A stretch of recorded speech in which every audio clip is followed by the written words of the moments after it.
ya, Bu.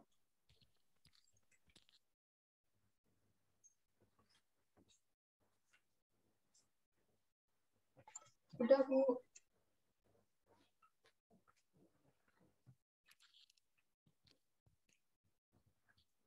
Oke, bismillahirrahmanirrahim. Assalamualaikum warahmatullahi wabarakatuh. Waalaikumsalam warahmatullahi wabarakatuh. Oke, pagi hari ini kita akan membahas tentang konsep dasar dari pengolahan citra itu sendiri. Kalau kemarin kan masih ilmu-ilmu yang mengitarinya, kira-kira kemudian pengetahuan apa tentang citra itu seperti apa gitu. Nah, sekarang kita sudah mulai masuk ke pengolahan citra itu sendiri. Dan saya mengingatkan, ini kan sudah pertemuan ketiga, jadi MATLAB sudah harus terinstall di laptop Anda masing-masing. Ya, karena ini nanti sudah masuk ke codingan, walaupun hanya sedikit perkenalan saja. Kalau untuk minggu depan, itu sudah banyak menggunakan, ada hitungan, kemudian kita masukin ke coding MATLAB-nya seperti apa nanti hasilnya gitu ya. Oke.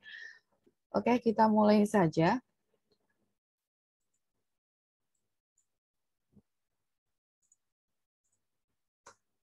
Nah, pemanfaatan aplikasi pengolahan citra itu digunakan untuk perdagangan, militer, kedokteran, komunikasi data, geologi, biologi, hiburan, robotika, pemetaan, serta untuk hukum. Aplikasinya di mana aja? Satu-satu kita pelajari. Yang pertama, perdagangan. Itu pada scan barcode, pembacaan barcode. Kemudian untuk penggunaan scan maker. Jadi dari textbook dengan menggunakan device atau tool gitu ya, digeser gitu, tinggal dijadikan digital text. Nah, itu contoh dari pengolahan citra juga. Kemudian dari militer, mengenali sasaran peluru kendali melalui sensor rudal yang dikendalikan oleh GPS. Kemudian target locking. Kemudian mengidentifikasi jenis pesawat musuh melalui radar atau teropong malam hari, night vision. Kemudian kedokteran, USG untuk rekonstruksi foto janin, kemudian mendeteksi foto janin itu di MRI itu ya, jadi kelihatan organ dalamnya seperti apa, kemudian mendeteksi retak atau patah tulang dengan CT scan, mendeteksi kanker otak. Nah, itu juga bisa. Kemudian dari biologi, menjelaskan tentang struktur tulang di tubuh manusia dengan menggunakan aplikasi BoneLab namanya. Kemudian pengenalan jenis kromosom melalui citra mikroskopik. Aplikasinya kromosom politen. Kemudian mengidentifikasikan jenis daun dan tumbuhan-tumbuhan yang lain, jenis daun atau buah gitu. Kemudian untuk komunikasi data. Komunikasi data itu yaitu sebuah proses pengiriman dan penerimaan informasi dari dua atau lebih device.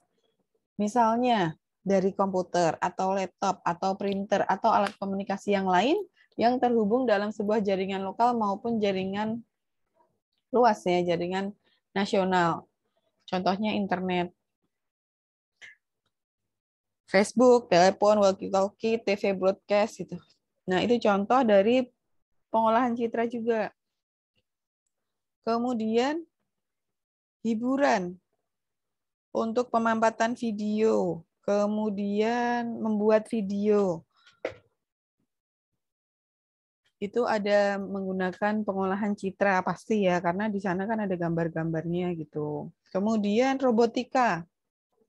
Contohnya apa? Ada robot otomatisasi di pabrik yang digunakan untuk proses industri manufaktur. Kemudian mesin alat cat marka jalan atau seperti ini ya. Nggak tahu ini di Indonesia sudah ada atau belum ya, namanya marking line code. Itu menggunakan aplikasi pengolahan citra juga.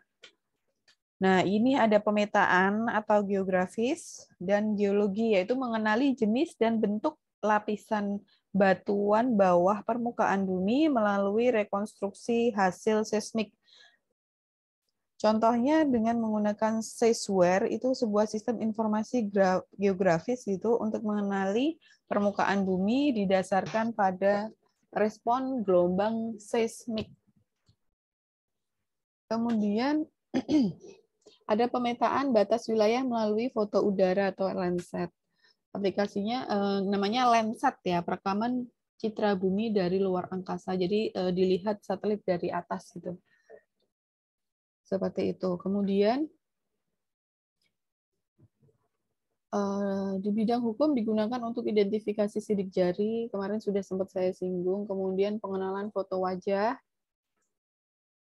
Nah, banyak ya. Jadi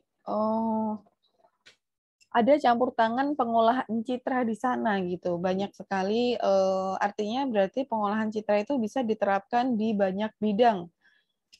Nah, sekarang di sini ada elemen-elemen sistem pemrosesan citra. Halo, ada masih bisa melihat gambar saya? Screen saya? Masih, Bu. Oke. Aman. Oke. Di sini ada citra. Citra itu berada di sini ya. Kemudian ada digitizer. Masuk ke komputer digital, lalu bisa disimpan menggunakan media penyimpanan, serta di sini piranti tampilannya, tampilan supaya bisa kita lihat. Sekarang kita pelajari. Digitizer, alat yang bisa mengubah data analog menjadi data digital. Terdiri dari 3 komponen, sensor citra, perangkat penjelajah, pengolah analog ke digital. Itu di dalam digitizer. Contoh kamera digital dan scanner. Hasilnya, matrik yang elemen-elemennya menyatakan nilai intensitas cahaya pada suatu titik. Pertemuan kemarin sudah saya singgung sedikit bahwa kalau kita menyimpan sebuah foto, sebuah citra atau gambar, itu yang disimpan bukan warnanya, bukan gambarnya, tetapi yang disimpan adalah matriknya, ya kan? Angka-angka yang di matrik itu yang kita simpan ke dalam komputer. Nah, kemudian peran komputer digital yaitu sebuah sistem untuk melakukan pengolahan citra atau pemrosesan citra. Sedangkan tampilannya atau piranti tampilan yaitu contohnya monitor, printer, dan lain sebagainya itu mengkonversi matrik yang mewakili citra ke tampilan yang mudah dipahami oleh manusia. Nah, apa fungsi dari media penyimpanan? Media penyimpanan yaitu media untuk menyimpan citra agar dapat digunakan lagi sewaktu-waktu. Misalnya kita lagi butuh, kalau sudah disimpan, kita bisa mengambil citra tersebut.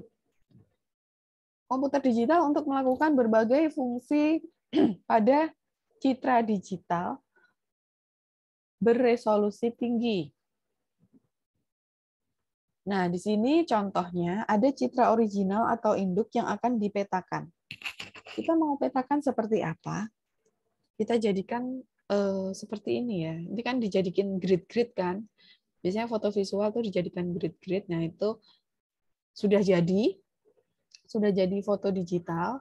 Kemudian semakin tinggi resolusi, maka pikselnya akan semakin kecil. Jumlah piksel per inch-nya juga semakin padat. Ini kita lihat ya, ini kan kotak-kotaknya besar ya. Kotak-kotaknya besar, kemudian semakin kita tinggikan resolusinya, ini kotak-kotaknya semakin kecil atau lebih padat. Semakin padat berarti citra akan semakin halus gitu. Kemudian operasi pemrosesan pengolahan citra. Nah, ini kita sudah mau mulai ya. Kemarin ada operasi titik. Ada ini yang akan kita pelajari nantinya. Konversi citra true color menjadi grayscale, kemudian modifikasi brightness modification, kemudian negation, contrast enhancement, kemudian thresholding. Operasi titik ini masuk ke ranah operasi titik. Kemudian operasi tetangga. Masuk ke operasi tetangga ada deteksi tepi, penghalusan citra, penajaman citra, reduksi, dan efek timbul atau emboss. Nah, kemudian yang ketiga masuk ke ranah operasi multi image. Kalau kalian kemarin nyimak di roadmap-nya itu ada operasi multi-image ya. Nah, ini juga akan kita pelajari dengan penggabungan citra, deteksi gerakan, serta operasi logika. Oke, ini yang akan kita pelajari minggu depan, operasi titik. Minggu depan kan sudah pertemuan keempat ya, itu ada operasi titik. Nah, sekarang kita masuk ke pengenalan MATLAB. Sehingga saya menyarankan bagi yang belum, ada 10 orang yang belum menginstal MATLAB, silahkan menginstal terlebih dahulu, supaya tidak ketinggalan materinya gitu.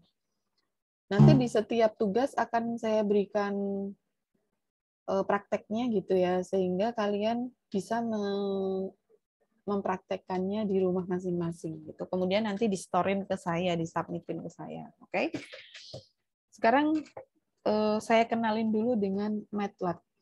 MATLAB kepanjangan dari Matrix Laboratory, yaitu bahasa pemrograman, perhitungan, dan analisis yang punya kinerja yang tinggi untuk menerapkan komputasi, masalah teknik, dan penerapan matematika. Bisa aljabar linear, diferensial, dan integrasi numerik.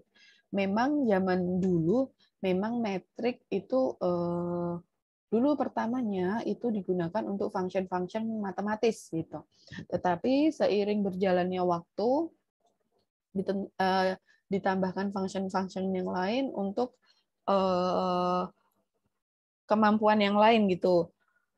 Nah, MATLAB mengintegrasikan komputasi, visualisasi, dan pemrograman dalam suatu model.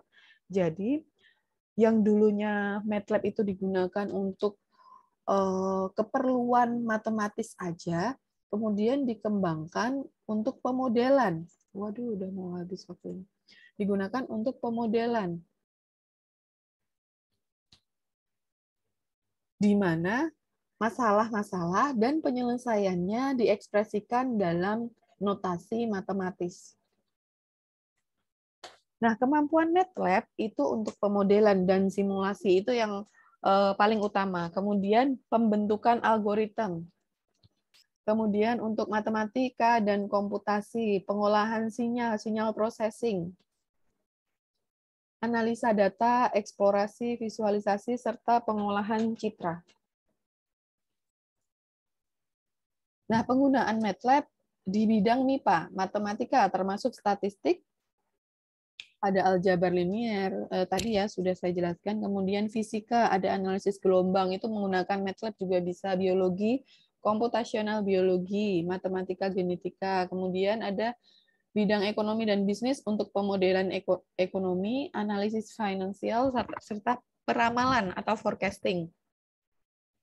Di bidang teknik, nah ini yang akan kita, kalau kita kan bidang MIPA bukan, bidang ekonomi bukan ya, bidang teknik atau engineering kita masuk ke sini. Untuk orang elektro, untuk analisis rangkaian atau sistem kontrol, kemudian untuk pengolahan sinyal digital. Nah, untuk informatika, untuk pengolahan citra, ini bisa menggunakan MATLAB. Kemudian ada untuk teknik mesin gitu ya, untuk desain bentuk alat atau mesin. Nah, ini perbedaan antara MATLAB dengan pemrograman yang sering kita pelajari di informatika, ada Java, PHP, C++ gitu ya. Yang pertama, berdasarkan penggunaannya terlebih dahulu, spesifik terhadap alat bantu komputasi untuk bidang ilmiah, yaitu bisa pendidikan, riset, penelitian akademis, kemudian penelitian industri. Setelah itu untuk tools, untuk mendesain, itu menggunakan MATLAB untuk pemodelan tadi ya. Kemudian analisis sistem matematis. Kalau pemrograman yang lain, itu berfungsi khusus untuk berbagai, maksudnya ini berfungsi umum untuk berbagai kebutuhan. Artinya, saya tadi bilang berfungsi khusus itu untuk khusus kebutuhan apa aja. Ada sistem informasi dan database. Kemudian MATLAB dapat membuat program. MATLAB sebagai tools untuk desain dan analisis matematis. Sedangkan untuk pemrograman selain MATLAB hanya merupakan alat bantu untuk membuat program. Ya, alat bantu untuk membuat program. MATLAB orientasi hasilnya berorientasi spesifik untuk memudahkan penuangan rumus perhitungan matematis. Dengan MATLAB, maka pembuatan program matematis yang kompleks bisa menjadi lebih singkat waktunya. Kemudian kalau pemrograman yang lain selain MATLAB berorientasi sebagai program untuk menghasilkan solusi program baru yang eksekusinya lebih cepat, lebih efektif terhadap kebutuhan. Artinya kalau menggunakan pemrograman yang lain tuh misalnya kita mau bikin sistem keuangan, ya sudah kita membuat sistem sesuai dengan kebutuhan untuk mencakup keuangan-keuangan, kemudian penggajian sama sistem informasi perpustakaan atau sistem-sistem yang lain. Itu kita cocoknya menggunakan pemrograman yang lain dan tidak cocok menggunakan MATLAB. Nah, kelebihan dari MATLAB yaitu mudah digunakan, memiliki fungsi bawaan, banyak memiliki fungsi-fungsi bawaan, ini banyak banget. Kemudian memiliki graphic user interface, sehingga tinggal klik aja ya. Kemudian sangat handal untuk komputasi yang terkait dengan array dan metrik. Memiliki perangkat yang berdiri sendiri untuk memvisualkan gambar atau grafik. Nah, di sini ada beberapa lingkungan kerja MATLAB. Ini ya, nanti kalian bisa pelajari sendiri. Ada current directory, ini. Untuk menampilkan keterangan atau informasi mengenai direktori kerja atau folder yang saat Anda menggunakan MATLAB. Jadi nanti silahkan bikin folder tersendiri untuk foto-foto yang nantinya akan kalian olah dengan menggunakan MATLAB supaya nanti nggak bingung ya. Nah, di sini current directory-nya, biar kalian nggak bingung kan kalian taruh di folder lagi, walaupun nantinya di sini pun sudah kelihatan foto-foto apa yang sudah pernah kalian kerjakan. Kemudian command window, menuliskan fungsi, mendeklarasikan, itu nulisnya di sini ya. Menjalankan perintah-perintahnya. Kemudian workspace, berisi data input, variabel, dan hasil perhitungan yang aktif. Command history-nya, nah nanti history yang sudah kalian pernah ketikkan di sana. Ini ya, ini tanggal berapa, mau bikin apa gitu. Kemudian MATLAB editor, menuliskan skrip program MATLAB. Di sini.